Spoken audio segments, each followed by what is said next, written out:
Alhamdulillahi Rabbil Alamin. Hamdan katsiran tayyiban mubarakan fih kama yuhibbu Rabbuna wa yarda. Ashhadu an la ilaha illallah wa la syarika lah wa ashhadu anna Muhammadan abduhu wa rasuluh. Allahumma salli wa sallim wa barik ala Muhammadin wa ala alihi wa sahbihi ajma'in. Allahumma alimna ma yanfa'una wa anfa'na bima 'allamtana wa zidna ilma. Rabbi syrah li sadri wa yassir li amri wahlul 'uqdatam min lisani yafqahu qawli. Allahumma salli wa sallim wa barik ala Muhammadin wa ala alihi wa sahbihi ajma'in. Amma ba'd, fa inna asdaqal hadithi kitabullah wa khairul huda huda Muhammadin sallallahu alaihi wasallam wa syarrul umuri muhdatsatuha wa kullu muhdatsatin bid'ah wa kullu bid'atin dhalalah wa kullu dhalalatin finnar. Alhamdulillahi Rabbil Alamin. Dan tentunya kita memuji Allah Subhanahu wa Ta'ala Rabbul Alamin atas segala kenikmatan yang dilimpahkan kepada kita. Kita bermohon kepada Allah Subhanahu wa Ta'ala, semoga Allah Subhanahu wa Ta'ala menerima segala ibadah yang kita lakukan, memudahkan segala urusan yang kita lakukan, dan kita bermohon kepada Allah Subhanahu wa Ta'ala, semoga Allah Subhanahu wa Ta'ala senantiasa memberikan taufik dan hidayahnya kepada kita, agar kita senantiasa istiqomah di atas kebaikan, agar kita senantiasa istiqomah di atas kebaikan. Karena di zaman fitnah ini, istiqomah di atas kebaikan, istiqomah di atas sunnahnya Nabi alaihi salatu wassalam, istiqomah di atas tauhid, itu adalah sesuatu yang sangat urgent sekali, di mana fitnah, syubhat dan syahwat itu luar biasa. Ya, fitnah syubhat, fitnah syahwat itu luar biasa sekali. Ya. Nah, di antara fitnah yang terbesar, di antara fitnah syubhat dan syahwat itu adalah fitnah syubhat. Kenapa demikian? Karena fitnah syubhat ini dia menyerang dari sisi agama seseorang, menyerang agama begitu, sehingga dampak yang akan ditimbulkan itu akan lebih besar. Dan kita bermohon kepada Allah Subhanahu wa Ta'ala, semoga Allah Subhanahu wa Ta'ala senantiasa menjaga, senantiasa melindungi kita dari perkara-perkara yang bisa merusak diri kita ataupun merusak agama kita. Jamaah sekalian, insyaallah pada kesempatan ini kita akan kembali melanjutkan kajian kita dari buku Begini Seharusnya Menjadi Guru, dan insyaallah pada kesempatan ini kita akan masuk pada bahasan pertama, yaitu karakter-karakter yang harus dimiliki oleh seorang pengajar atau guru, ya. Karakter-karakter yang harus dimiliki oleh seorang pengajar. Ya. Dan kita harus tahu bahwasanya seorang guru, seorang pengajar itu harus memiliki karakter, tentunya karakter yang mulia, di mana itu akan berpengaruh terhadap anak didiknya, akan berpengaruh terhadap keberkahan yang ilmu yang disampaikan, akan berpengaruh terhadap pemahaman siswanya terhadap sesuatu yang disampaikan. Oleh karena itu, ya, Anda tegaskan lagi, ya, yang pertama kali harus mempersiapkan diri itu adalah seorang pengajar, baik dari sisi kesiapan di dalam menyampaikan ilmunya, baik dari materi yang akan disampaikan, ataupun suasana yang diciptakan di dalam proses pembelajaran.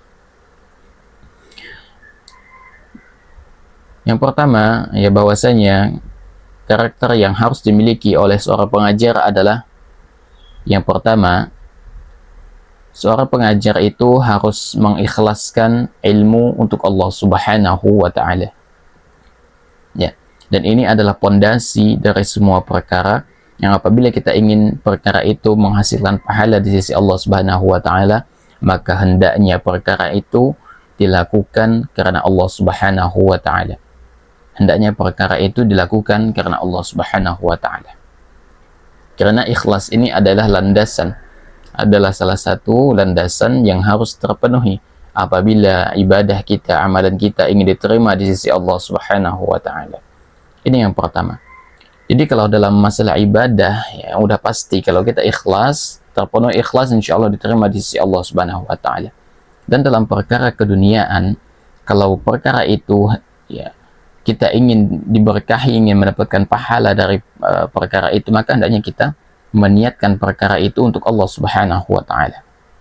Kita niatkan untuk mencari wajahnya Allah Subhanahu wa taala, mencari keberkahan dari Allah Subhanahu wa taala melalui segala aktivitas yang kita lakukan. Nah, seorang guru itu harus ikhlas ketika dia menyampaikan ilmu. Ikhlasnya karena Allah Subhanahu wa taala. Bukan karena ingin naik jabatan, bukan karena ingin mendapatkan pujian, bukan karena apalah motif dunia begitu. Seorang pengajar hendaknya menjauhi hal yang demikian.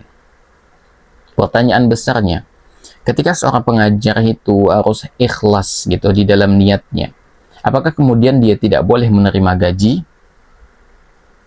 Apakah kemudian dia tidak boleh menerima gaji? Jawabannya adalah bukan begitu, ya.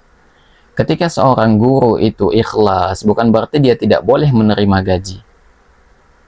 Kalau ada yang mengatakan bahwasanya guru itu harus ikhlas, artinya guru itu harus menerima begitu, berapapun gaji yang diberikan, berapapun mukafah yang disampaikan kepadanya, dia harus ridho. Itu juga keliru. Itu juga keliru. Kenapa demikian? Karena ikhlas itu tidak menghilangkan sifat kemanusiaan, manusiawi begitu ya. Jadi ikhlas itu tidak menghilangkan sifat kemanusiaan layaknya seorang manusia. Seorang guru ketika dia ikhlas, apakah kemudian dia tidak perlu makan, dia tidak perlu minum? Apakah kemudian dia tidak perlu nafkah, apalagi yang sudah memiliki keluarga begitu, untuk menafkahi dirinya sendiri atau menafkahi keluarganya? Ya. Jadi ikhlas di sini bukan berarti adalah menggaji seorang guru, seorang pengajar dengan sukarela, tidak. Jangan sampai sebuah lembaga, sebuah yayasan karena atas dasar keikhlasan itu tadi menggaji guru dengan seadanya. Ini keliru gitu. Ini keliru. Kenapa demikian? Karena ikhlas itu bukan berarti menghilangkan sifat-sifat manusiawi yang ada pada diri seseorang. Gitu kan? Ya. Makanya Anda tegaskan, guru itu kan perlu makan, perlu biaya untuk berangkat dari rumahnya ke tempat. Bagaimana kemudian jika gajinya itu tidak layak, kemudian dia akan fokus di dalam memberikan pengajaran kepada anak-anaknya kaum muslimin, begitu. Oleh karena itu, antara gaji guru dan ikhlas di dalam menyampaikan ilmu ini adalah sesuatu yang berbeda. Namun perbedaannya itu tipis. Tipis.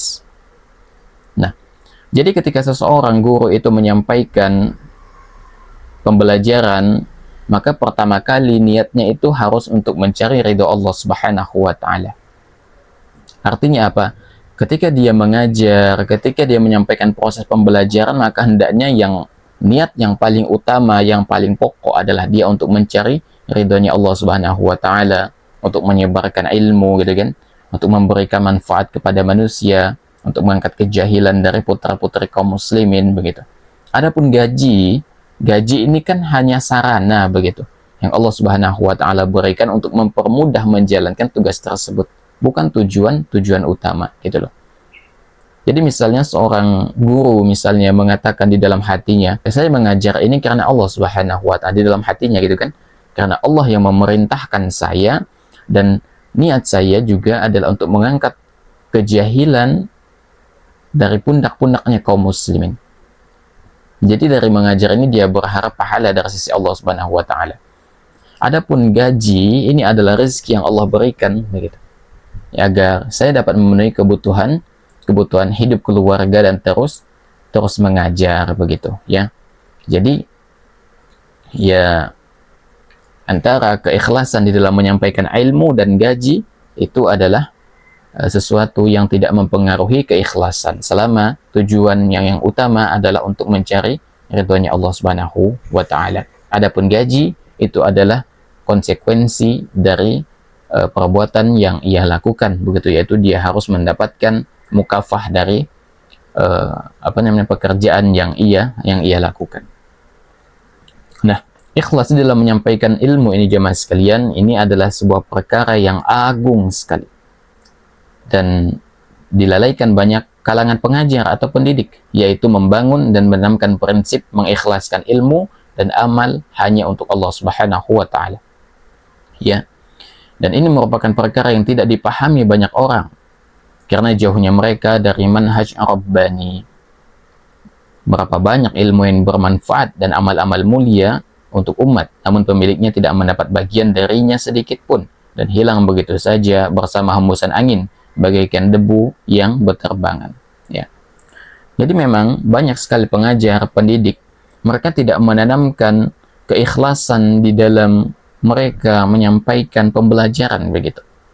Jadi niat awalnya itu udah keliru karena mereka jauh dari manhaj Rabbani gitu. Ya. Motif awal mereka ketika mereka masuk di dalam dunia pendidikan, dunia pengajaran, itu bukan untuk mencerdaskan kehidupan bangsa, bukan karena Allah Subhanahu wa taala. Akan tetapi murni niat mereka yang paling pokok adalah untuk apa? Untuk mereka mendapatkan keuntungan dari sisi duniawi, untuk mendapatkan keuntungan dari sisi duniawi begitu, sehingga mereka tidak lagi memikirkan kalau mereka nggak dapat gaji, mereka berhenti mengajar begitu. Ya, mereka akan lanjut mengajar kalau gaji mereka didapatkan gitu. Ya, maka seorang guru itu mestinya mereka menjadikan keikhlasan di dalam menyampaikan ilmu sebagai pondasi dasar di dalam mereka memberikan pendidikan kepada putra-putri kaum muslimin gitu. Dan ini erat kaitannya dengan masalah niat gitu. Ini erat kaitannya dengan masalah niat gitu kan. Maka ya, kenapa kita harus ikhlas di dalam proses menyampaikan ilmu? Harus karena Allah Subhanahu wa taala, ya agar ya tujuannya agar berbuah pahala begitu. Tujuannya agar membuahkan pahala di sisi Allah Subhanahu wa taala. Ya, sehingga ketika kita udah capek-capek keluar tenaga, suara habis begitu. Ya, maka ada sesuatu yang tidak hilang dari capek kita, itu pahalanya di sisi Allah Subhanahu wa taala. Ya. Sehingga yang ia lakukan bukan hanya sisi duniawi yang dia dapatkan, akan tetapi sisi akhirat juga tetap didapatkan. Dan ini erat kaitannya dengan masalah niat. Ini erat kaitannya dengan masalah niat. Makanya kata Sufyan Ats-Tsauri mengatakan bahwasanya ma'alajtu syai'an ashadda 'alayya min niyati. Ya, tidak ada sesuatu yang lebih berat aku perbaiki daripada niatku. Karena niat ini sesuatu yang berubah-ubah begitu. Ya, kadangkala dia lurus, kadangkala dia bengkok begitu. Kadangkala dia bengkok, kadangkala dia lurus. Sehingga niat ini kata Sufyan Ats-Tsauri adalah sesuatu yang harus terus diperbaiki, harus terus diobati begitu. Karena dia bisa berubah-ubah begitu. Ya, yang demikian itu disebabkan karena pemiliknya tidak mengikhlaskan ilmu atau amal, serta tidak menjadikannya di jalan Allah Subhanahu wa taala. Tujuan mereka bukan untuk memberi manfaat kepada saudara-saudaranya dan para kaum muslimin dengan ilmu dan pengetahuan serta amalan-amalan tersebut. Tujuan mereka hanya semata-mata meraih kehormatan dan kedudukan dan yang sejenisnya. Karena itu sangat layak bagi amalan-amalan tersebut hilang begitu saja bagaikan debu yang berterbangan. Ya. Jadi ya, di antara penyebab ya ilmu yang disampaikan itu hilang keberkahannya, tidak mendapatkan sesuatu yang besar nanti di akhirat berangkat dari ilmu yang disampaikan adalah karena mereka tidak mengikhlaskan ilmu dan amal yang dilakukan. Tujuan mereka itu murni motif duniawi, ya, biar dapat gaji gitu. Ya, agar naik jabatan, agar nama mereka bagus di pandangan manusia begitu. Maka tujuan ini kalau murni memang hanya untuk meraih kehormatan atau kedudukan yang sejenisnya begitu, maka amalan itu ya akan hilang di sisi Allah Subhanahu wa taala, ya. Dan memang ya banyak sekali orang yang mendapatkan manfaat dari dia menyampaikan pembelajaran begitu, baik di dunia mereka mendapatkan sanjungan, ya, pujian dan sejenisnya, tapi ingat bahwasanya ketika motifnya itu murni karena duniawi, maka ya akan bermuara pada kesirnaan begitu, akan bermuara pada kesirnaan. Dan ada ancaman dari Nabi alaihi salatu wasallam bagi setiap orang yang Allah Subhanahu wa taala titipkan di pundaknya ilmu, akan tetapi ketika dia proses dalam pengajarannya motif duniawi lebih dominan daripada ya keikhlasan di dalam hatinya. Hadis yang pertama dari Abu Hurairah radhiyallahu anhu, ya, yang menyampaikan bagaimana seorang pengajar itu hendaknya dia ikhlas di dalam menyampaikan ilmunya, karena di sini ada ancaman yang luar biasa dari Nabi alaihi salatu wassalam. Di dalam hadis ini ada 3 orang yang dijelaskan oleh Nabi sallallahu alaihi wasallam, ya. Di antaranya itu adalah warajulun ta'allama al-ilma wa 'allamahu wa qara'al Qur'an. Ada seorang laki-laki yang mempelajari ilmu, yang mengajarkannya dan dia membaca Al-Qur'an. Fa'utiya bihi, lalu ia didatangkan pada hari kiamat. Fa'arafahu ni'amahu fa'arafaha. Maka Allah memperlihatkan kepadanya nikmat-nikmatnya, lalu ia pun mengakuinya. Allah berfirman kepada laki-laki tersebut, "Ma'amilta fiha, apakah apa yang telah engkau lakukan dengan nikmat-nikmat itu?" Ya. Lalu laki-laki itu mengatakan, "Ta'allamtul ilma wa 'allamtuhu wa qara'tu fikal Qur'an." Ia mengatakan bahwasanya aku mempelajari ilmu, mengajarkannya dan membaca Al-Qur'an kepadamu. Apa kata Allah? "Kadzabta." Engkau dusta. Ya. Ya, walakinnaka ta'lamtal ilma liyuqala 'alimun. Akan tetapi motif yang engkau lakukan ketika engkau membaca Al-Qur'an, mengajarkannya, mempelajari ilmu, itu agar engkau murni dikatakan seorang alim, gitu. Ya. Wa qara'tal Qur'ana liyuqala qari'un. Dan engkau membaca Al-Qur'an agar dikatakan seorang qari, ahli membaca Al-Qur'an, begitu. Faqad qila, dan engkau telah mendapatkannya, dan manusia sudah mengatakan menggelari dia dengan orang alim, ahli Quran, gitu. Dan engkau sudah mendapatkannya, kata Allah. Tsumma umira bihi fasuhiba ala wajhihi. Kemudian diperintahkan agar ia diseret di atas wajahnya, hatta ulqiya finnar, hingga ia dilemparkan ke dalam neraka. Ya. Jadi di dalam hadis ini Nabi alaihi salatu wasallam memberikan peringatan kepada kita bahwasanya jangan sampai, ya, ketika seseorang itu belajar, mengajarkan sesuatu, baik ilmu dunia ataupun ilmu agama, motifnya adalah murni karena dunia. Ya, motifnya karena dunia.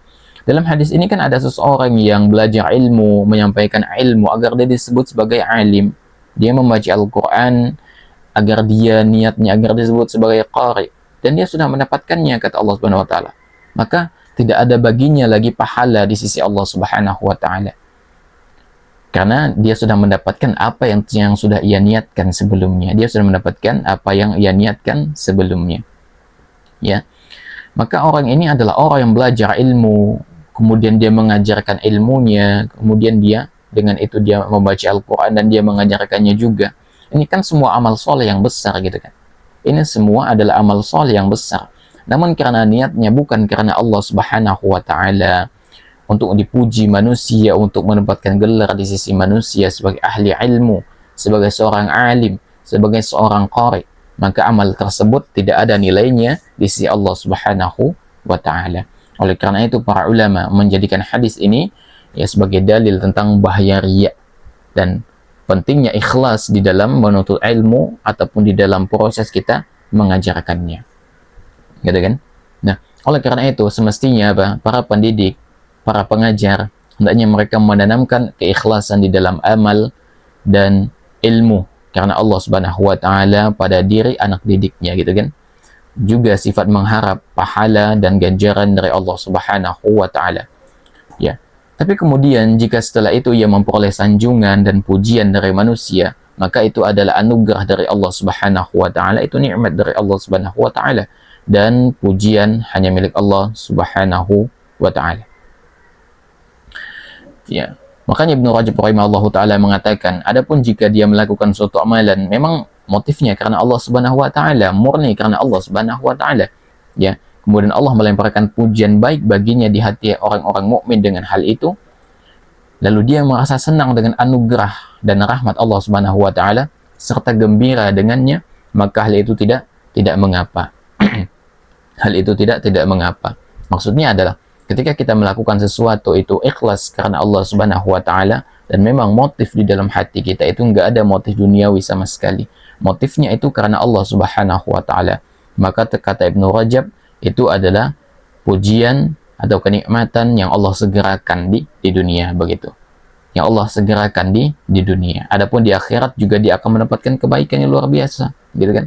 Akan tetapi di dunia Allah Subhanahu wa taala tunjukkan ya kenikmatan yang Allah segerakan begitu, agar dia semakin termotivasi di dalam mengerjakan kebaikan. Ya.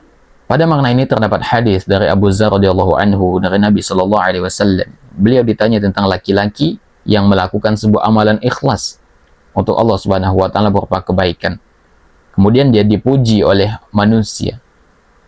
Maka kata Nabi sallallahu alaihi wasallam, tilka ajilu busyral mu'min. Itu adalah kabar gembira, berita gembira bagi orang beriman yang disegerakan gitu. Yang disegerakan. Bukan berarti dia nanti di akhirat tidak mendapatkan ganjaran dari keikhlasan, dia akan dapat itu. Akan tetapi di dunia sudah Allah perlihatkan ya kebaikan-kebaikan yang dia dapatkan. Ya. Itu akan dia dapatkan apabila memang motifnya itu adalah karena Allah Subhanahu wa taala, ikhlas karena Allah Subhanahu wa taala, atau paling minimal ya yang motif yang menjadi motif utamanya itu adalah Allah Subhanahu wa taala, ikhlas karena Allah Subhanahu wa taala ya. Dan apabila dia sudah ikhlas ya, memang tidak mengharapkan duniawi dari itu, kemudian mendapatkan gelar-gelar yang bagus ya, kemudian manusia menghormatinya, manusia menghargainya gitu kan, manusia memandang baik kepadanya, itu adalah nikmat yang disegerakan bagi orang beriman yang ikhlas dari semua perbuatan yang ia lakukan ya, yang ikhlas gitu. Allah Subhanahu wa taala segerakan kabar gembira bagi orang beriman yang ikhlas tersebut di dunia, dan di akhirat tentu dia akan mendapatkan lebih besar dari itu. Nah, dan poros semua itu berkaitan dengan niat kita itu ya tentunya terletak pada niat di dalam hati kita begitu. Dan niat itu adanya di dalam hati. Ya, seseorang itu mungkin dia mengatakan dirinya ikhlas, mengatakan dirinya ridho, akan tetapi hatinya belum tentu ridho dan ikhlas gitu. Akan tetapi kalau hatinya ridho dan ikhlas, ya, maka dia akan ridho dan ikhlas tanpa dia harus mengucapkan melalui lisannya gitu. Dan tidak ada sesuatu pun yang tersembunyi bagi Allah Subhanahu wa taala. Allah Subhanahu wa taala mengatakan, "Qul in tukhfu ma fi sudurikum aw tubduhu ya'lamuhu Allah." Jika kalian menyembunyikan apa yang ada di dalam hati kalian atau kalian menampakkannya, pasti Allah mengetahuinya gitu. Jadi Allah Subhanahu wa taala itu mengetahui apa yang nampak, ada apa yang tidak tampak, apa yang kita perlihatkan, apa yang kita sembunyikan. Allah Subhanahu wa taala tahu apa yang ada di dalam hati kita gitu. Maka siapapun niatnya yang murni untuk Allah Subhanahu wa taala, maka hendaknya dia berbahagia. Ya, dan karena dia akan mendapatkan pahala di sisi Allah Subhanahu wa taala. Namun demikian ya, ikhlas ini bukanlah sesuatu yang mudah untuk dilakukan sebagaimana mudah ketika dia diucapkan begitu. Dia harus melalui perjuangan yang sangat berat sekali. Kan tadi kata Sufyan Ats-Tsauri, niat ini adalah sesuatu yang harus selalu diperbaiki gitu. Karena terpengaruh sedikit saja maka dia akan rusak. Kemudian hadis dari Umar bin Khattab radhiyallahu anhu, beliau mengatakan bahwasanya Nabi sallallahu alaihi wasallam bersabda, "Innamal a'malu binniyat wa innamal likulli imrin ma nawa. Faman kana hijratuhu ila Allah wa rasulih fa hijratuhu ila Allah wa rasulih. Wa man kana hijratuhu lidunya yusibuha aw imra'ati yankihuha fa hijratuhu ila ma hajara ilaih." Kata Nabi SAW, sesungguhnya perbuatan itu bergantung kepada niatnya, dan setiap orang hanya akan mendapatkan apa yang ia niatkan. Barang siapa yang hijrahnya karena Allah dan Rasulnya, maka hijrahnya karena Allah dan Rasulnya begitu. Dan barang siapa yang hijrah karena dunia yang hendak diraihnya atau lantaran seorang wanita yang ingin dinikahinya, maka hijrahnya itu kepada apa yang dia niatkan gitu. Maka kata Nabi SAW, kalau seseorang itu melakukan kebaikan, ya, dia melakukan kebaikan karena Allah dan Rasulnya, maka Allah dan Rasulnya gitu kan akan maka Allah Subhanahu wa taala akan mudahkan itu. Allah akan berikan sesuai dengan niat yang ia tanamkan di dalam hatinya sebagai motif dia di dalam melakukan kebaikan. Akan tetapi kalau motifnya ada motif duniawi, kata Nabi SAW, apakah karena ada harta yang ingin dicapainya, kedudukan gitu kan, jabatan, gelar gitu, atau karena memang ada seorang wanita yang ingin dinikahi, maka Allah akan mudahkan, Allah akan berikan apa yang ia niatkan begitu. Jadi ketika seseorang melakukan sebuah kebaikan gitu kan, apakah dia di dalam proses mengajar, apalah gitu, apapun niatnya, Allah akan berikan gitu. Allah akan muluskan jalan yang menuju apa yang ia niatkan. Ketika seseorang ingin mendapatkan gelar dia alim, motifnya agar dia bergelar alim, dikenal sebagai manusia yang alim, dermawan begitu. Allah akan berikan itu gitu. Allah akan berikan, namun di akhirat dia tidak akan mendapatkan apa-apa. Beda halnya ketika motifnya memang karena ikhlas karena Allah Subhanahu wa taala, gitu kan? Dan dia mendapatkan gelar-gelar yang bagus dari manusia, itu beda lagi kasusnya. Itu adalah kenikmatan atau pujian yang Allah Subhanahu wa taala segerakan di dunia sebagai motivasi untuk dia agar dia senantiasa semakin ikhlas, dan tentu juga ini adalah bentuk ujian gitu. Karena bisa jadi seseorang awalnya itu ikhlas, tapi kemudian ketika dipuji oleh manusia itu hatinya mulai goyah karena pujian itu gitu. Maka hendaknya kita senantiasa memperbaiki niat kita. Nah, kesimpulannya, ya merupakan kewajiban bagi seorang pengajar untuk menanamkan hakikat ikhlas pada diri anak-anak didiknya gitu. Dan seorang pengajar harus menyertakan hakikat tersebut semenjak awal dan terus-menerus mengingatkannya gitu. Maka ya ketika di dalam proses memberikan pengajaran, pendidikan, maka hendaknya kita mengikhlaskan niatnya karena Allah Subhanahu wa taala. Ya, adapun gaji itu adalah konsekuensi misalnya dari perbuatan tersebut. Nah, pertanyaannya, kalau kita ikhlas di dalam proses mengajar, memberikan pembelajaran gitu kan, apakah kemudian kita tidak boleh menerima gaji? Apakah kita menuntut gaji kita itu akan merusak keikhlasan? Jawabannya adalah tidak. Jawabannya adalah tidak. Kenapa demikian? Karena dalam masalah ini yang dituntut adalah niat kita harus ikhlas karena Allah Subhanahu wa taala. Adapun gaji itu kan masalah yang lain, itu masalah akad, masalah perjanjian begitu kan. Perjanjiannya apa? Misalnya dengan lembaga pendidikan, dengan yayasan, dia jalankan kewajibannya, maka dia akan mendapatkan haknya begitu. Jadi ketika seorang guru itu mendapatkan gaji, itu adalah hak dari seorang guru gitu loh. Itu adalah hak dari seorang guru karena dia sudah menjalankan kewajibannya. Jadi ikhlas, seorang pendidik itu harus ikhlas, bukan berarti dia rela digaji dengan berapapun atau tidak mendapatkan gaji sama sekali. Ini keliru gitu loh. Dan jangan sampai lembaga pendidikan, yayasan memanfaatkan narasi ini gitu. Karena ada sebagian tempat yayasan gitu, ada sebagian tempat lembaga pendidikan yang menjadikan narasi guru itu harus ikhlas untuk menggaji gurunya dengan seadanya. Sedangkan ya biaya gedung gitu, biaya bulanan dari muridnya itu dipungut besar luar biasa gitu. Tapi untuk gurunya ya dikasih seadanya, bahkan dituntut untuk ikhlas gitu loh. Sedangkan kita tahu keikhlasan itu bukan berarti menghilangkan sifat-sifat manusiawi. Guru itu kan punya keluarga, ya berangkat ke tempat mengajar itu perlu biaya gitu loh. Sehingga ya gaji yang didapatkan itu adalah sarana untuk mempermudah seorang guru di dalam melakukan proses pengajaran kepada siswa-siswanya gitu. Jadi guru itu boleh ya menerima gaji gitu dari proses dia mengajar. Itu bukan berarti berpengaruh terhadap keikhlasan, bukan. Itu adalah konsekuensi dari dia melakukan pengajaran kepada siswa-siswanya, kepada para penuntut ilmu begitu. Termasuk misalnya seseorang itu mengambil upah dari mengajarkan Al-Quran misalnya. Memang terjadi khilaf di antara para ulama gitu. Akan tetapi pendapat jumhur ulama, pendapat mayoritas ulama, dan insya Allah ini pendapat yang sahih, bahwasanya boleh seseorang itu mengambil upah dari mengajarkan Al-Quran, dan ini pendapat jumhur, dan ini insya Allah pendapat yang sahih begitu. Karena kata Nabi SAW, inna ahaqqa ma akhadtum alaihi ajran kitabullah. Sesungguhnya yang lebih pantas untuk diambil upah adalah dari pengajaran Al-Quran begitu.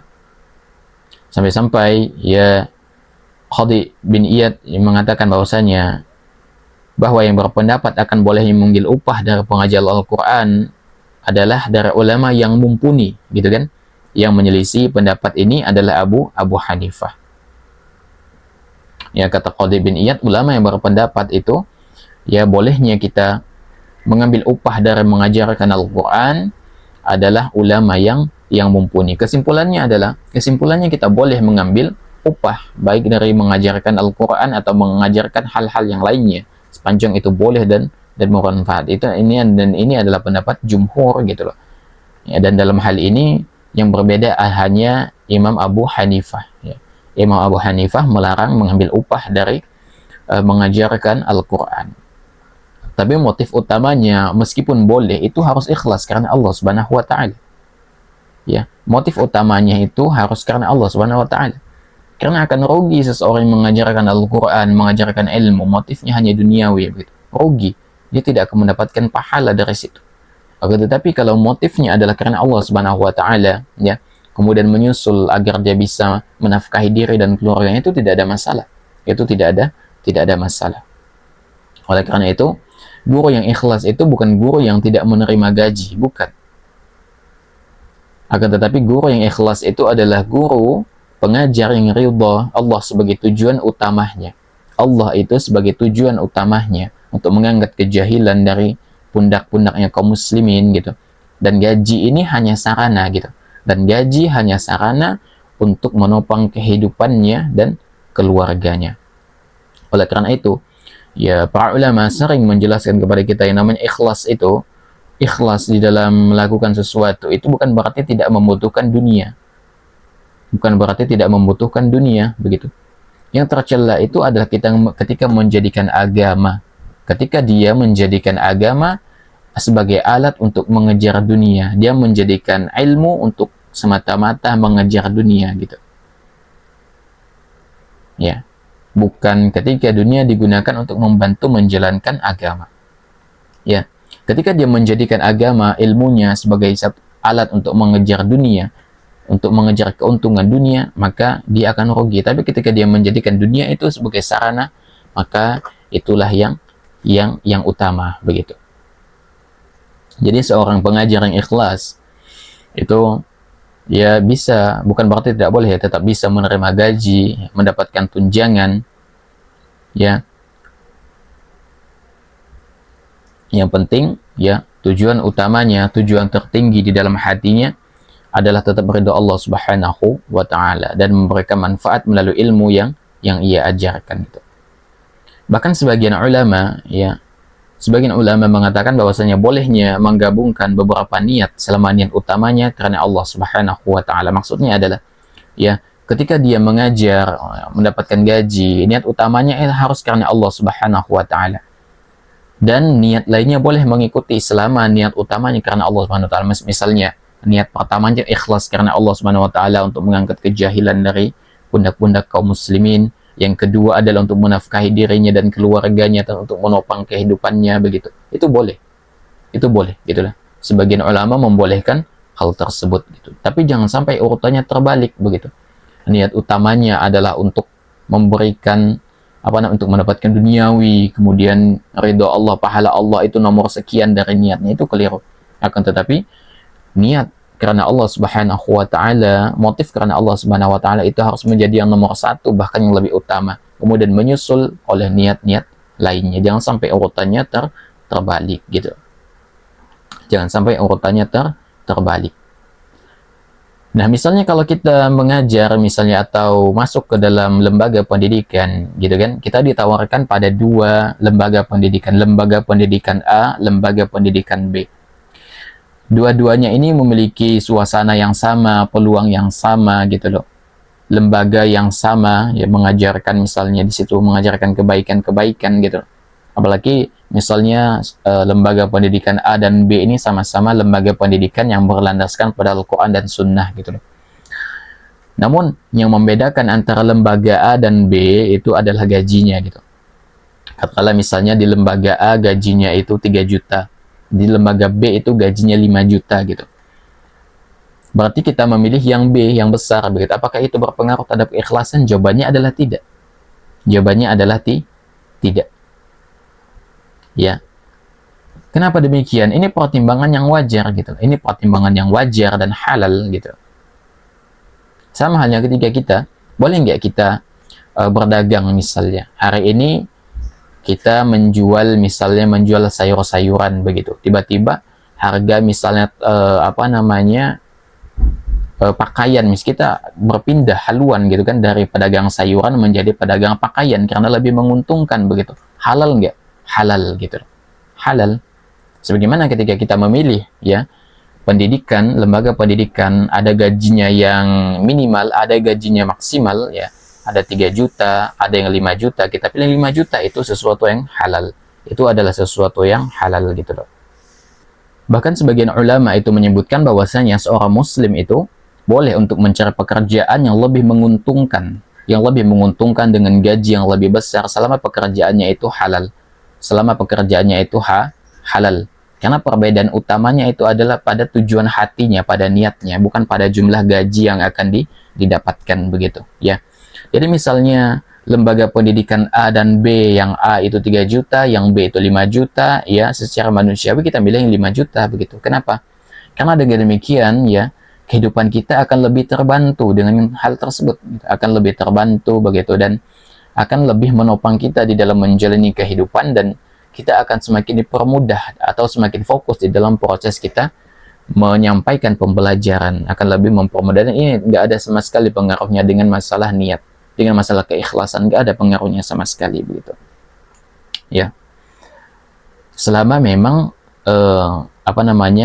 gaji itu adalah yang kesekian gitu pada hatinya. Akan tetapi yang utama dia adalah menyampaikan ilmu karena Allah Subhanahu wa Ta'ala. Dan hendaknya seorang pengajar itu berhati-hati yang namanya gratifikasi. Ini sering terjadi gitu loh, ya. Ini sering terjadi yang namanya gratifikasi ini. Setiap pada proses pembelajaran atau ketika pengambilan rapor, misalnya laporan belajar gitu kan.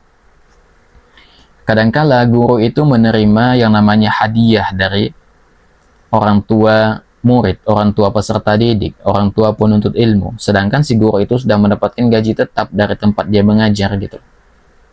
Maka ini adalah gratifikasi. Ini adalah gratifikasi. Dan kita tidak boleh mengambil hadiah yang diberikan kepada kita karena jabatan yang ada di pundak kita. Ya. Seorang guru mendapatkan hadiah dari seorang orang tua muridnya gitu kan. Kira-kira motifnya apa? Kenapa dia dikasih hadiah sama orang tua murid? Karena dia posisinya sebagai guru gitu loh. Karena posisinya sebagai guru sehingga jatuhnya gratifikasi, sedangkan guru itu sudah mendapatkan gaji dari lembaga tempat dia mengajar, sudah mendapatkan gaji gitu. Dan ketahuilah bahwasanya hadiah gratifikasi ini adalah bentuk pengkhianatan gitu. Ini adalah bentuk pengkhianatan terhadap amanah. Kata Nabi SAW, hadayal ummali ghulul. Hadiah yang diterima para pejabat adalah petugas adalah ghulul, yaitu pengkhianatan terhadap amanah gitu. Kenapa dia berkhianat? Karena dia sudah mendapatkan gaji dari tugasnya, dia sudah mendapatkan gaji gitu kan, gaji tetap, gaji pokok, apalah tunjangan. Maka dia tidak boleh menerima di luar dari itu karena jabatannya begitu.